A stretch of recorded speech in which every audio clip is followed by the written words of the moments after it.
we're going to resume with the August, what month am I in? The October 1st, 2011 They gave them to us. budget meeting discussion. We're going to pick up with the Transportation Fund. Mr. Fieldman. Thank you, Mayor. Transportation Fund is Fund 112. The funds are expended on the maintenance and the operation of the Grove commuter shuttle system. Revenues in this fund are from bus fees and PACE contributions only, and this is a change. Bus fees and PACE contributions only for FY 2012.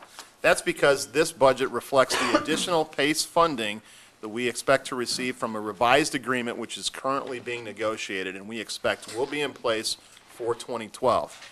That means that the local gasoline tax, the portion that was used to fund this transportation fund, has been moved to the capital projects fund that Mike Baker talked about earlier.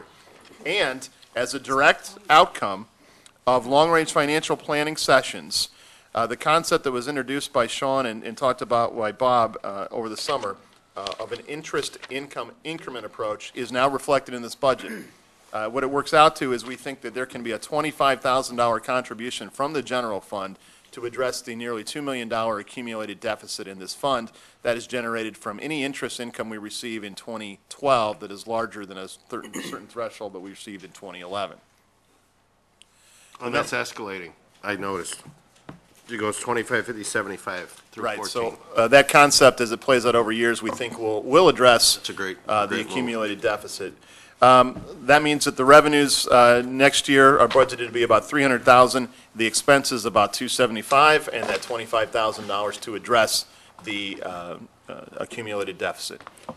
The 25 is really just on paper, I guess is the best way of putting it. I mean, it's not like we're raising taxes or anything to use that 25. It's something that the auditors have said for years that we have to do, that we have to address this, and this is starting to address it. But in actuality, it's just like an It's an interfund transfer. And what we would like to do is, as FY12 closes out, we can come to you with a general fund summary, Right. tell you where we are, and the council can choose 25, yes or no, 50, yes or no, do we not have enough, do we have enough, just like we talked about at LRFP. I think more, though, for the public to understand that this is not something that if you want to use it, taxes are going towards. It's just a matter of bookkeeping and getting that off our books in a way of drawing it down. Correct. In fact, when you really take a step back from this, this is the way of maximizing our PACE dollar funding locally and minimizing the local impact, so. Okay. But the $25,000 is the interest income that we make on all of our investments. No, I understand that. So, Correct. Yeah. It's an entering it It's in. a pass over a certain threshold. correct. Yeah. So No, I we're using understand that. income. So as interest rates go up, which they should be, hopefully sometime soon, who knows when, then that dollar amount contribution Right. should be greater, No, and I understand it. It's a way of bringing that deficit down. not using general funds. Exactly. And without raising Any taxes. other questions or comments raising on our taxes, presentation? And the Transportation Fund, as the village manager said, is Fund 111, I'm sorry, 1112. 112. Start that again, 112, on pages D12 through 13 of the budget document. Any other questions on the Transportation Fund? When does the warranty on our buses that we have run out? We can get you that information, but under the revised agreement, that becomes less of a concern of ours and more of a concern of PACE. And that's because, or through the, what is it, AKA the Highland Park module? That they'd be responsible for those costs. It's good news, okay. So this really is, I don't want to oversell this by any means, but this No, I really know. is the sustainable solution we're looking for. Okay. See, that only took 10 years, it is possible. Anything Dreams can come true. That's right. Actually, I think it's more, is it more than 10? No, I think it's more than It's 10. Probably started in 76. I would say, the buses were there before Probably me. 35 years. But a great example of long-range financial planning strategic direction reflected in this year's budget. Any other questions? Any questions from the audience with respect to the Transportation Fund? And with that, I'd like Mike Baker to walk us through the TIF funds. The village maintains two tax increment financing, or TIF districts, and the funds that we're going to be talking about support the financial activities of the two districts. Fund 107 is the Downtown TIF Fund, and it was created in 1997.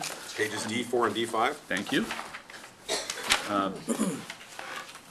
Generally coincides with the boundaries of the Central Business District As you can see, expenses have been cut back in response to the slowing real estate economy and some of the issues within this fund that were discussed in greater length during the long-range financial plan process. So this is one strategy of many that were laid out during those meetings back in, I think, June.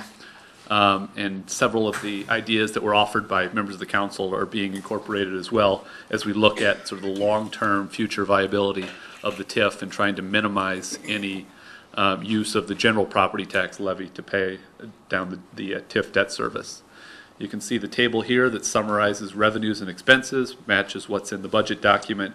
And for fiscal year 2012, the expenses do slightly outpace revenues and reflect a portion of reserves being used to cover all the expenses in 2012, which is consistent with our projections and the strategies that we discussed. Be happy to answer any questions on the downtown TIF. I guess the question I just continue to have is, long-term, what can we be doing now? This kind of sounds like the road discussion. What can we be doing now proactively to head off what we know is going to eventually be the case, and it might be 10 years from now, but we know it's coming? In terms of, eventually the fund balance on the TIF is going to decline to a point where I think we should follow the recommendations that were presented this summer. First and foremost, control the expenses in this TIF fund. Second, use the accumulated fund balance to address the debt service. That'll take us through the next 3 to 4 years.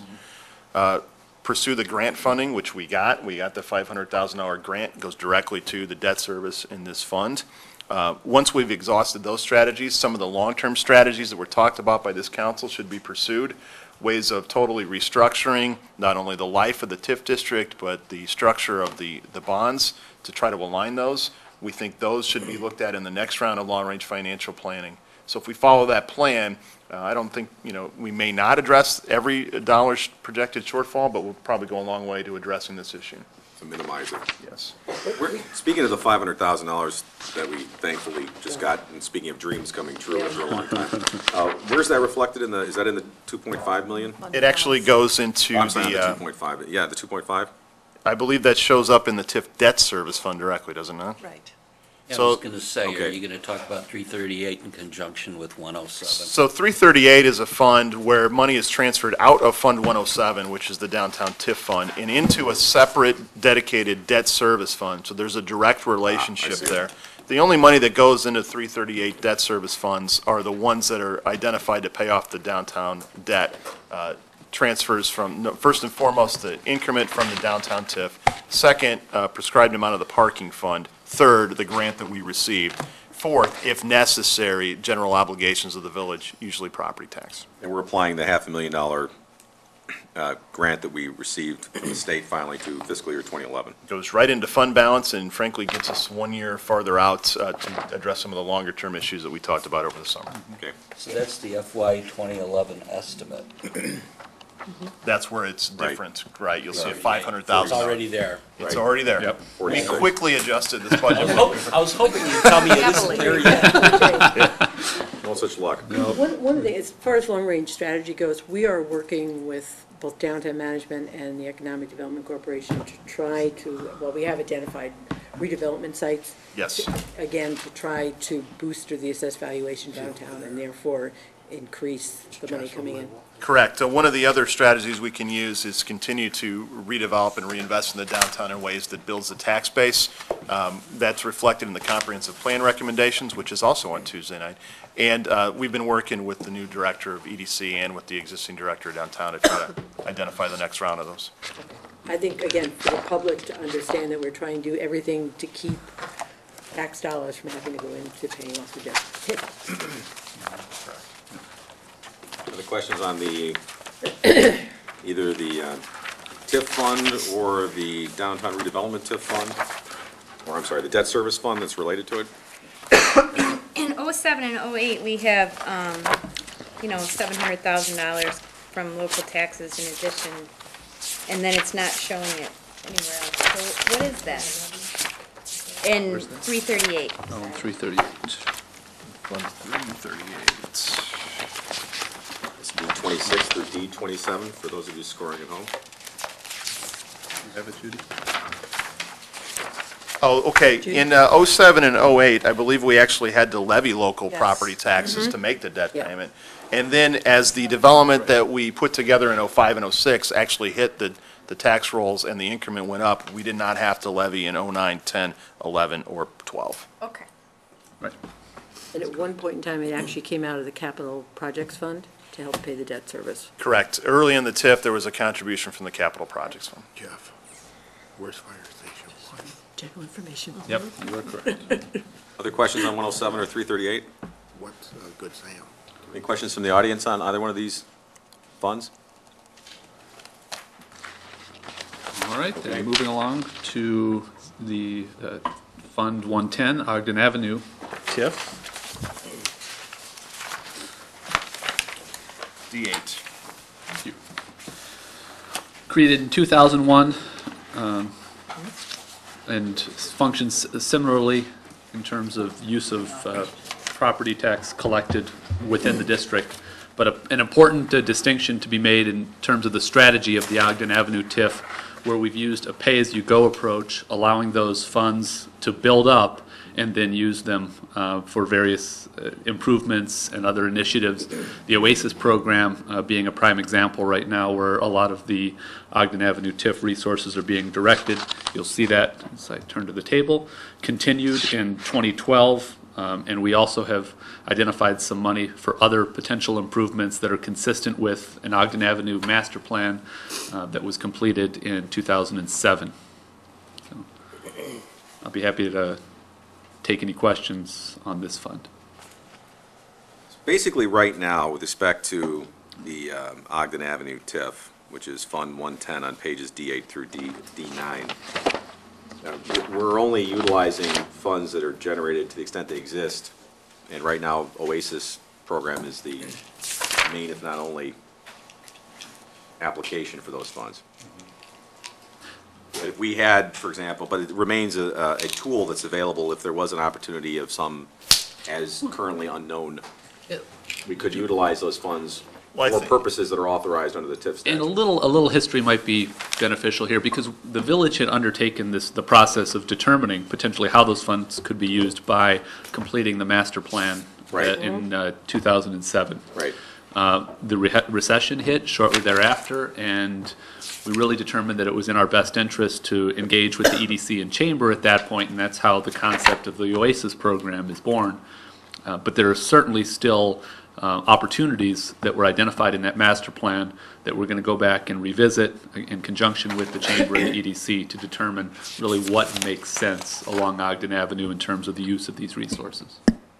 And usually that will take the form of right-of-way improvements. We have a lot of planned right-of-way improvements that we could do. The priority shifted to the OASIS project, and then can shift back in the last half of the TIF to use it towards the planned right-of-way improvements. Sidewalks, beautification, signage. We've explored a number of options and that's why it's important to make sure that as we go through this, that we're spending it on the TIF eligible expenses.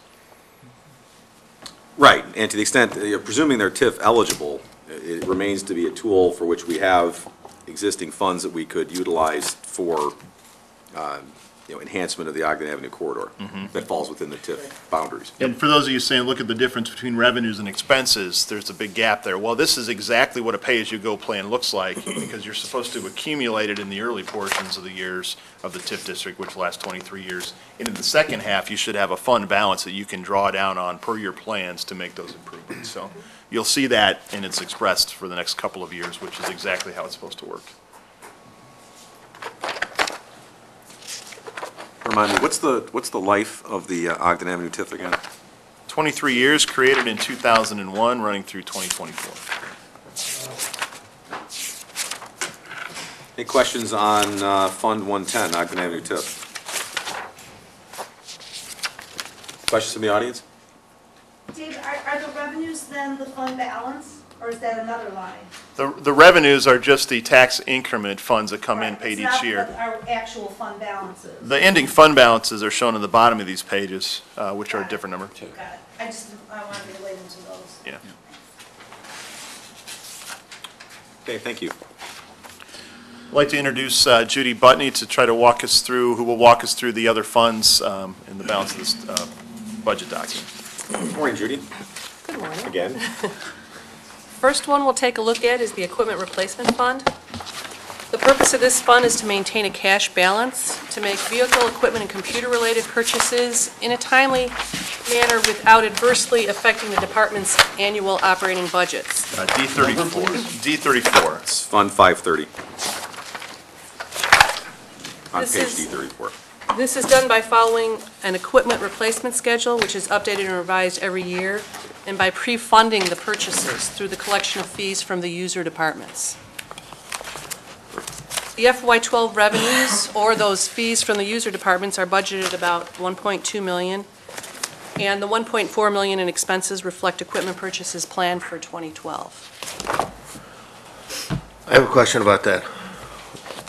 I noticed on G36, we have a list of all the vehicles that we're replacing. This coincides with that, right? Yes, it does. Okay. I noticed that there's a couple of Tahoes and Explorers and stuff like that that's going to be replaced. What are we actually replacing these vehicles with? Because I don't see the replacement kind. It's just the What's description being of what's replaced? being taken out. Much of that analysis is done at the time of replacement, working with the departments and the fleet department. Okay. So what we'll actually do is, before we replace anything, we obviously have a budget for it, but Yeah. then as it rolls up on the list for replacement, we do a thorough analysis of it. We've had great success in changing the way we drive, changing the way we maintain, and then not having to replace it per schedule, actually extending them. Correct. And then we also look at the right sizing of the vehicle replacement. We've had a good transition to more and more of our fleet becoming alternative revenues and downsizing. So those decisions are recommended by staff at the time of replacement, and you'll see them when they come through. My only concern is that, the city of Chicago has, and there's a big article in the paper just recently about SUVs, the Tahoe squad car has not met up to expectations, and I see we have 3 of those coming off, and I was wondering if we're going to be replacing with a standard sedan, even though I know the sedan's gotten smaller, or are we going to continue with the SUV, especially as we start seeing, the city of Chicago, and then I heard the state is actually looking at that as well, because the expectations, we don't necessarily need to talk about it now, Dave. I just wanted to get an idea of what kind of analysis we do, especially when it comes to that, since there's been other agencies that have said, you know what, hey, it's not working. Okay, we'll get you some information. Okay. Are they making Crown Vics anymore, or are No, they done? they're done. So They're finished. is the $30,000 an accurate reflection of what a newer, Whatever it is. whatever style we're gonna go with vehicle might be? Yes. It still is? We've been Okay. looking at the ultimate cancellation of the Crown Vic for the last 2 to 3 years, and our fleet team is recommending this number. We're getting high-performance Chargers, That's fine, like Stickney. as long as they've got big driver's side doors. Guys can get in and out easier, right? Oh, gosh. I do have a question. On 531, which is fleet services, it says that 99% of the fleet, in small print, 99% of the fleet will be alternative fuels. Go ahead and switch that. I mean, Okay, you ready? Oh, I'm okay. sorry. No, that's fine. I thought we were actually. So 531 is actually our next presentation. Okay. They kind of go Can I ask a together. question about 530 before we go to Sure. that one? Okay, I'm sorry, I thought we had flipped back and forth. Well, no, it was this discussion, we were talking about cars, so it makes sense. Fees, charges, and fines, line 45.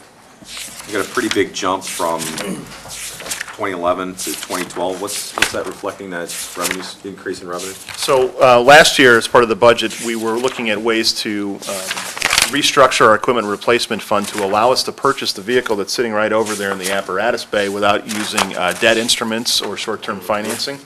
And so that rebalancing is an adjustment up in future years of user fees from the operating department, and that's what's reflected there. And they were down last year because, We were trying to address changes in the local economy and stresses in the general fund on the previous year. So you can see that this fund it managed over a long term, and we can go up or down in short run to Right. address changing economic conditions, but in the long term, we always want to have enough to make the planned replacements. On page G36 in the back, there's the deferred vehicle replacement. And over the last couple of years of reductions, we've had, I don't know, a whole page worth of, deferred vehicles. And that helped keep that number down the last couple of We've years. extended Plus the the lives actual and we've study. eliminated many Eliminating the vehicles, ones that so were- we've had we that weren't working using. in our yeah, favor. okay. Can you guys give us a little, not Well, this, it's not so not much this expenses, moment, it's the revenue. Which are actually What'd you expenses say, from other 36? departments. feet, 36. Gotcha. Can we get sometime over the next few weeks, a little more of a narrative on this? To the 2014 number just is a little startling in comparison. That was my next And question. so I know that we made some big changes to how we managed it to try and avoid, like you were saying. Just looking at this over the last 3 or 4 years, that 2014 number's startlingly low. Yeah, it's probably Some because narrative on that? we bought the most expensive vehicle in our fleet this year, so right after you buy that, they tend to drop, and then as the lifespan of that vehicle reaches its end, it starts to climb back up again, so we can get you that If narrative. you look at it compared to even a short list up here, it's a pretty Yeah. small number. It is. Since you brought it up, Dave, I see in here that the new ladder truck, which is a great addition to our inventory and life safety, we're expecting that to be a 2012 replacement year? That was the original planned replacement year. We actually did it in 2011. We've got it now. That's the shift we were just talking about here. Okay, so then that number will be adjusted? Correct. Okay. And the way we do that is if it's a 10-year, then it's $1 million truck, which this is not, it's a lot less than that. We just divide it by 10 and that's what we put in there. Correct. Yes. Like sinking funds, like, saving for a rainy day. Which is something that the Village of Downers Grove does so much better than that of the city of Darien. Is that why you live here? Because we do something better? I want to make Downers Grove better than Darien. That's why I love it. We are better than Darien. You don't coming to me asking me for a loan for $220,000 so you can buy squad Sean, the cars. minute you left Darien and moved to Downers Grove became better than Darien. Okay, more challenging. A related fund is actually the Fleet Services Fund, and I'll ask Judy to present that as well. All right. This fund tracks the costs of maintaining and operating the village's fleet. And just like the the equipment replacement fund, the expenses are paid by collecting fees from user departments. One of the reasons we've grouped these funds together is because a lot of what happens in these funds impacts what happens in the general fund. Other funds, but most particularly the general fund. In FY12, we plan to collect $1 million in user fees and spend about $1.8 million for the maintenance of the fleet. Operating efficiencies have reduced fleet costs below 2008 levels, and within 5 years, 99% of the did fleet read will be it. running on alternative fuels. The question I did have about that particular item was, does this include all vehicles, so like police cars, everything are going to be alternative Yes. fuels? Everything we own? Yes. In fact, Downers Grove is an industry leader in alternative fuels and fleet management. We've actually been on the speaking tour to celebrate the successes we've had. You'll see in the next round of plow vehicles, actually, they'll be powered by compressed natural gas. We'll shortly turn our attention to electric vehicles. I've heard questions from the council about that. We're on the leading edge of that. I think our innovation team and fleet teams are already looking into those options. So that 99% number, I think, is achievable. Apparently, there'll be one car or something without that. I don't have a bicycle. My bicycle, maybe alternative fuels. But yeah, we believe we can achieve that in 5 years. Okay. How many are running on the biodiesel? Quite a few. What do we run on it? The biodiesel. How many? Yeah, I don't have the exact numbers, I know we have a report. Quite a We can few give you though, an exact right? report of which vehicles and how many in each category. That's the coolest thing in the world. Yeah. Used cooking oil, running the fleet. That's just, Millions. Very silly. And So- loaders, things like that that take diesel. that's just, So we're going to That's encourage just deep amazing. frying. Yeah, yeah. Are we, We need bigger doors. We need more fast food restaurants. are we experiencing reductions because of the lower maintenance costs on the vehicles too? I mean, that's a specific question for later on, but I know Absolutely. everything's gonna be alternative fuel, but everything has nitrogen in the tires. Right. I mean, that's a huge difference. Have we realized enough of that savings to see the long-term effects? Right. We have long-term, and also, if you can see, last year, the revenues that were contributed from the user departments were lower than the expenses because we took advantage of some of the savings that we had in the previous years. So definitely, Good. definitely. I do have one question in regards to the electric cars. Are we projecting any in the future years here, outside of 12, building electric ports for our own vehicles? I mean, is there any kind of capital costs associated with that There's nothing in the capital budget right now for building electric ports. for our own in-house vehicles? No. Or even in parking, I know, I think it's Oak Because I know Park. that one of the things I brought up to Dave was what Walgreens is planning on doing. Walgreens is planning on coming in and putting nationally electric ports or plug-ins or whatever you call it, which is something that I learned from a meeting I was at. So one of the things that, a couple of responses, community development has already been analyzing our zoning ordinances to make sure that we can accommodate those types of changes. We think we can. We'll probably clarify it with the zoning ordinance rewrite. Okay. Second thing is, on our side, management of the parking fund and some of the recommendations that'll be coming up in the next weeks may start to address electric vehicles, charging stations, et cetera. But on some of those cars that are coming off, that are being replaced, will we be, I know we're doing a great job with the alternative fuels, but are we gonna be looking at the possibility of getting an electric car too? Where we Yes. could, okay, so then if we do that, we gotta power it, and I don't think Correct. you can use electric cords, can you? Some of them, I think you can just Extension cords. Really? modify the. So we don't need a source. special, Charger. Yeah. Oh, they do? We- Okay, I We didn't may know that. need, but we're, I think the innovation team, I think, is way ahead of this group right now as far as presenting the information. I know they're looking at it, so. Yeah, I just asked, because I was looking at the projection, so. Yeah, Definitely into this group. Why they're the innovation. It's like stating the obvious, Dave. yeah. So we can get the information on that. Yeah, I want to be complimentary on what you're trying to do with the fleet, and it's improved over the years.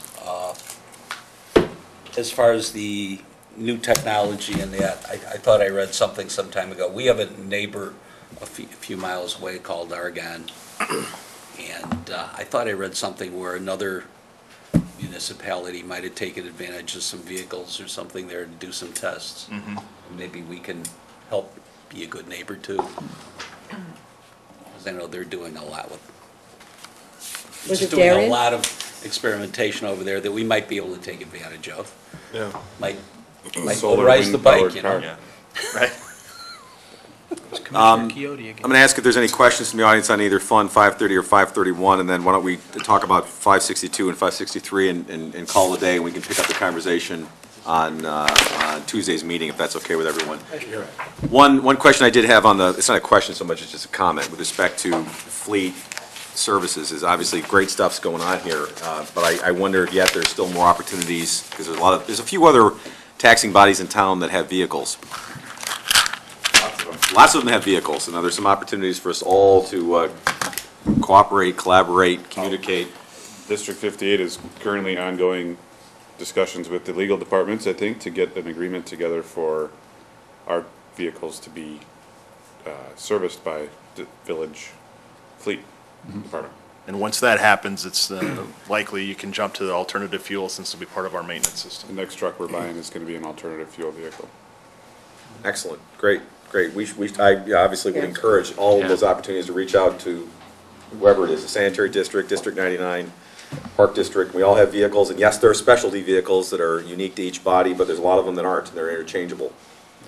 We could be the government version of zip cars. If we, to that point, if we asked District 99 recently to come get their gas from us, I don't think they do they? Or do I they? did read, no, they don't. I did reach out to them. They're looking at it. It'd be silly to have a, Same with vehicle the Park park. District. The Park District has what I call a very old school style of fill-ups. They got an old machine behind the golf course that they get filled up with their own tankers, come in and their own. I don't know why they want to be so singular, but I just received an email 2 weeks ago saying that they plan on buying a small number of compressed natural gas vehicles and would like to participate in our, and so I said, absolutely, come on over. But even going the further step about shared vehicles. I was only half kidding about the zip cars. Right. End of speech. Any questions on 530 or 531 from the audience? Okay, let's do Risk Management Fund and Health Insurance Fund and call it a day. If we could start with the health insurance fund, that's D40. The purpose of this fund tracks the cost of providing health benefits, including medical, dental, vision, and life insurance. The village is self-insured for health benefits, and the fund is administered through a combination of contractual support and internal staff. We provide coverage not only for village employees, but the library, park district, EDC, and village retirees. The FY12 revenues of $6.3 million are generated by premiums paid by plan participants as well as the village's contributions, and the expenses of $6.3 million are budgeted for claims and administrative costs. We're in year 2 with Blue Cross Blue Shield as our insurance network. The estimate is that it is saving us about 20% over the previous carrier due to the broader network and the better discounts.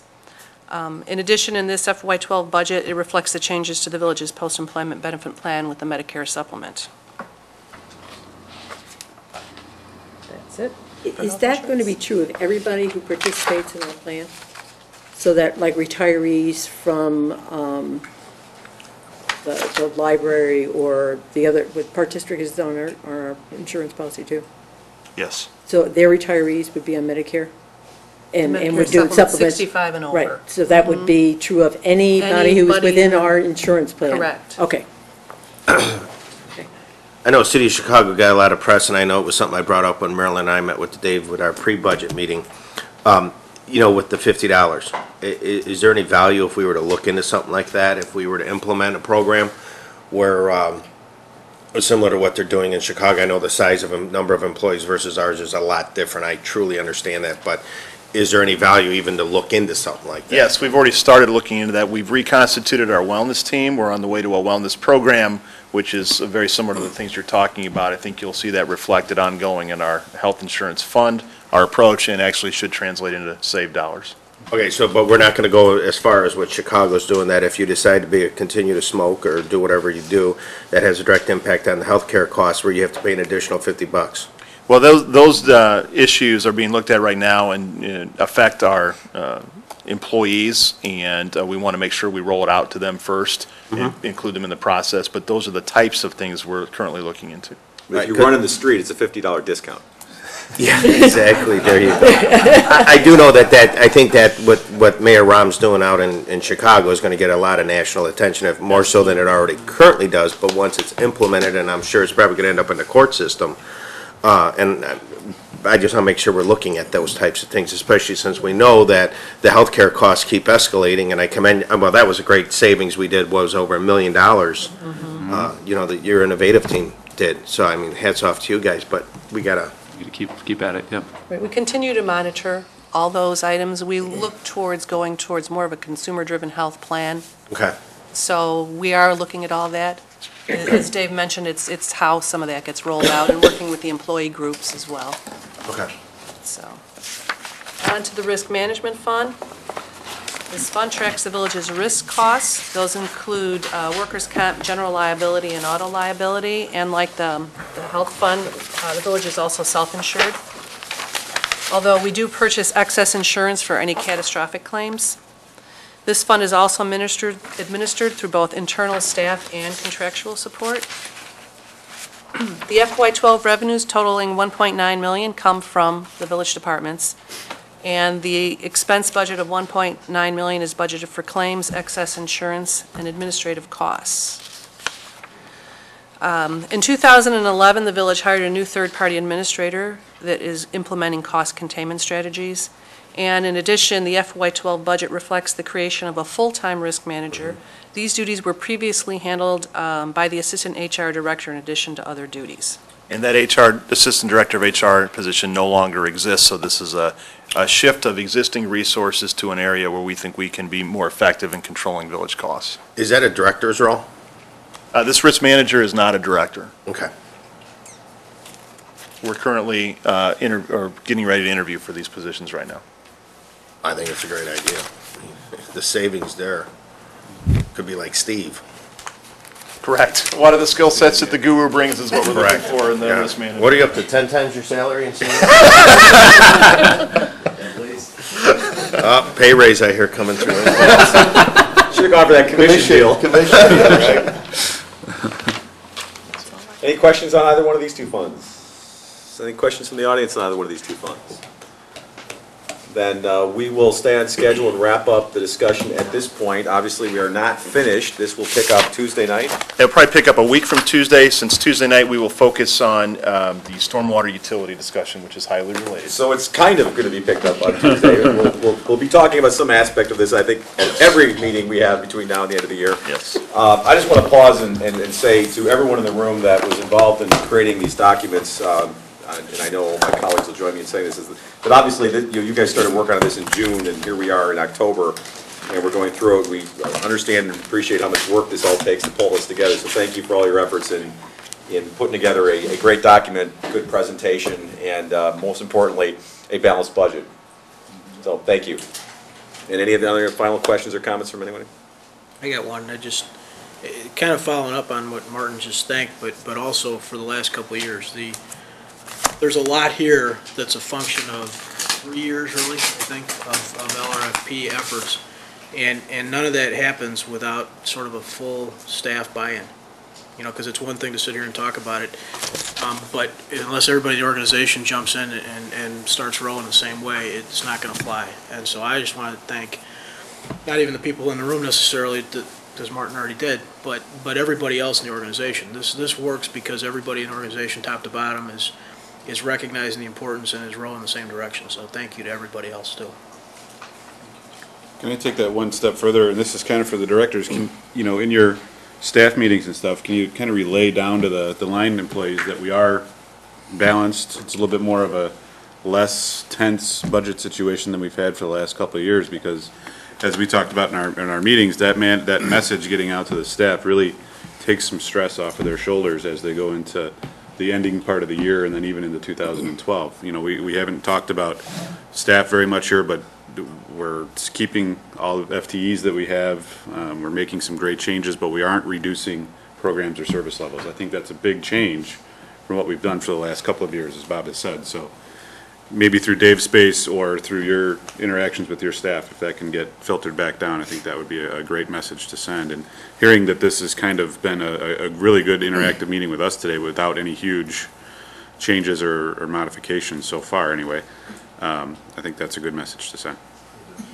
That said, though, obviously we live in very uncertain times, and there are lots of demons that are on the horizon that we have to be aware of. And the analogy I like to use is that Downers Grove is in great shape compared to a lot of its neighbors, but we're still like the healthiest patient in the emergency room. That's a great analogy, Martin. Whether the innovation teams or whomever, it's that kind of work that has to continue and will keep us from avoiding failure. We need to continue to be vigilant. Because I think one of the things is that, you know, 3 years ago, 4 years ago, as we all started this budget, we saw the economy downturn and we worked as a team to get us where we are today. I think what's going to be really important is that, you know, the Village of Downers Grove is in a unique position where we're able to give back up to $400,000, and that's a fact. If it's a one-time event, or if it's because of the changing in amortization or whatever the heck it is, fact is we're in that position. I think going forward, as we pick up tomorrow's newspapers, there's going to be a lot of municipalities out there, a lot of them that are not in our position because they didn't have that vision as we did in the past to get us where we're at today. So I think as a community, we don't do a lot of standing on mountains and celebrating and hip hurrah type stuff, but, you know, hats off to everybody who did this, because there was a lot of, you know, sweat and tears, I'm sure, you know, in the past couple of years to get us where we're at. So and I commend everybody and echo what all my fellow colleagues have said. So okay, the best way to thank everybody is to say we're done. You're done. We won't belabor this. Hey, Dave, I noticed when I was going through 2010, we actually budgeted money. We're adjourned. Whatever happened to it for the, see if I can find it, the dumpsters. What do we ever do with? Downtown dumpsters? Yeah. They're still in the budget. It's still in the downtown too. So because we pulled it out of the TIF, It's still in the TIF budget.